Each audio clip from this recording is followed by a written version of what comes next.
But as far as the issue of my involvement in Chacha is concerned, I vehemently deny. Definitely, I have nothing to do with that. And I second the motion of Senator Subiri that the editorial video should be stricken off the record because it appears na parang mayroon tayong sinister na plano na kasama kami. My name was mentioned by the distinguished minority leader, and I confirm that I witnessed a portion of their conversation. I think present during that discussion, of course, the minority leader, Speaker Boji D, the Deputy Speaker, I think Hernandez, and the former Secretary of the Senate, Dong Mendoza. Nagkamali po ako ng paso kasi I was about to attend a board meeting in the same area, and nakita ako nung tao ni Senator Soto. So napasok ako, sabi ko, "Ops, mali pala. Ano bang ginagawa niyo rito?" So, ang unang tanong sa akin, tama-tama kasi pag-uusapan namin na kung sakali magkaroon ng charter change, baka pwedeng request ng Speaker of the House kung pwedeng increase yung number of senators to 36 from 24. Well, this is a way of seconding the motion of Senator Subiri. First of all, the presentation, or what we call the editorial video that we witnessed, yes. I would like to take exception of my being mentioned there. Parang lumalabas na parang lahat ng narinig nila or nakipag-meeting sa akin ang speaker o kung sino pa, parang pumayag ako. Sana tinanong nila yung source nila, pumayag ba ako? Yung mga binabanggit na idea, I did not even mention it to any member of the Senate. Tungkol doon sa mga ideas of, let's say, a regional Senate and all that. Ito mga idea ng mga tao to eh. Di ba? Kung nakikinig ka, narinig mo yung idea, ikaw ba'y sumang-ayon na? Dahil narinig mo? For example, in my case, I have never been in favor of Chacha charter change. Never. From the day I became a senator up to the present, ang dami namin pinagdaanan dyan. Ang mas gusto ko, Chacha. C-H-A, not charter change. Ang kailangan natin, Chacha, character change. That is what we need.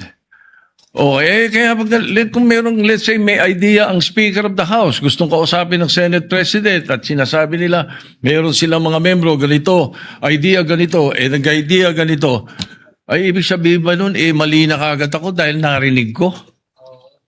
Did I agree? Ang sabi ko pa nga, if we're going to change or amend, not change amend ang nabanggit ko. If you're going to amend the Constitution, baka ako pumayag sa isang bagay lang. Sabi ko, at yun may baga sa in jest ko pa sinabi. Sabi ko, ibaba natin ang edad. Bakit sa Amerika, 35 years old ng presidente? Ang senador, 30. Bakit sa atin 40 and 35? Kaya mali pa rin yung sinasabi doon sa isa sa comment sa the distinguished lady na sinasabi, gusto ko raw iakyat into 50 para ma-disqualify doon sa Duterte. That's not true, Mr. President, Madam President. That's impossible. I never said that. Di ba? I have nothing to do with the proposal for any elections of Sara Duterte in 2028. For all you know, I might vote for her. Di ba? Ano pa yan Hindi pa pwedeng porque pinag-uusapan, narinig mo, yun na kagad. At saka lalabas dito na para bang ako'y nakikiisa. I have nothing to do with the allegations of Chacha. I heard the proposals. I never brought it up to my colleagues, any one of them. Hindi ko binanggit As a matter of fact, there was one time na sinasabi yung meeting daw namin, Senator Lacson was there. he dropped by because he had the board meeting. Tapos sabi ko, tama-tama, nagkamali siya ng pasok. Andun lang kami. Well, it's not a room. It's just the VIP area that's open, very open. Sabi ni Senator Lacson, anong ginagawa niyo rito? Nagkamali ako ng pasok. Hindi, sabi ko, nagkwentuhan lang kami. Sabi ko, at tinanong ko pa siya, ilan ba yung kwartong pinapagawa sa new Senate building? I even asked him that. Bakit? Sabi niya, why? Ito kang kako, yung mga congressmen gustong gawing regional. Gusto nilang gawing 36 ang mga senador. Sabi ko, tatanong ko kung kakasya ron. We were joking. So yung mga source na nakikinig ng mga kwento, parang they make it sound sinister. Mag-ingat po tayo sa mga ganong kwento. Hindi ko sinasabing hindi nangyari. Nangyari. Yung nag-usap kami, nakita kami. As a matter of fact, you will not be surprised. You should not be surprised if I often see Bojidi. Because Bojidi is my golf mate. Ang mga golfing friends namin, every now and then, nagkaka-dinner kami. And during that time, na pinag-uusapan nila yung na binabanggit na nag-meeting daw kami dahil sa Chacha. Parang ganun ang dating eh. That's not true. Ang talagang topic namin was the new TW777 of Honma Meres.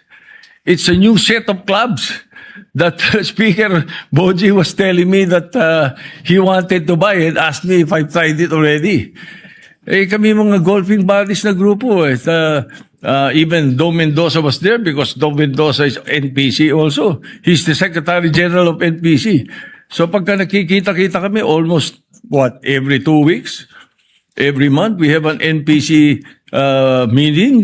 We always miss you, Madam President, because you seldom attend. So hindi dapat masamahin kung nag-uusap-usap ang mga politiko, kung may mga idea mga politiko. That's why I really take offense. I take exception to what was presented. But I don't care about what the other mention or the other things that were mentioned. But as far as the issue of my involvement in Chacha is concerned, I vehemently deny. Definitely, I have nothing to do with that. And I second the motion of Senator Subiri that the editorial video should be stricken off the record because it appears na parang mayroon tayong sinister na plano na kasama kami. Thank you. Yes. Madam President. Thank you very much. Just My name was mentioned by the distinguished minority leader, and I confirm that I witnessed a portion of their conversation.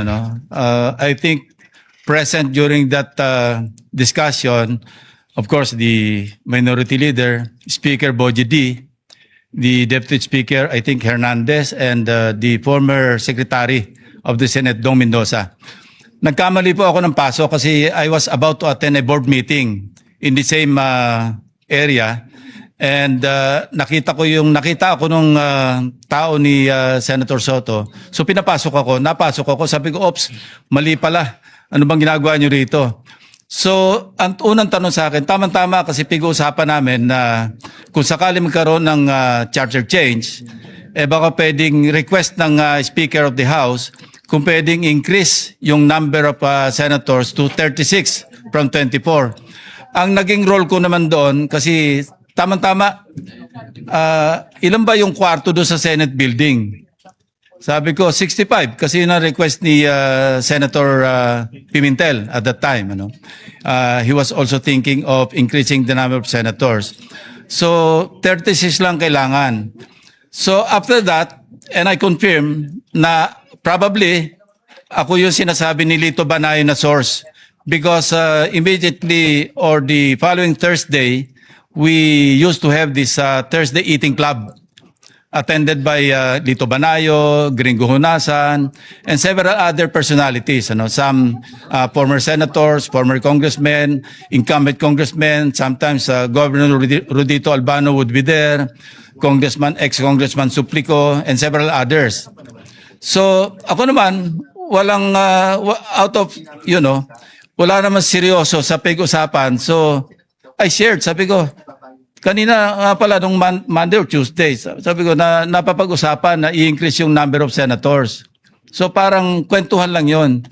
Kung seryoso yon, hindi ko ikukwento kasi sensitive kung seryoso. And I also confirm the manifestations of several of my colleagues in the minority na never naming napag-usapan yan in as many caucuses that we held or we had in different places.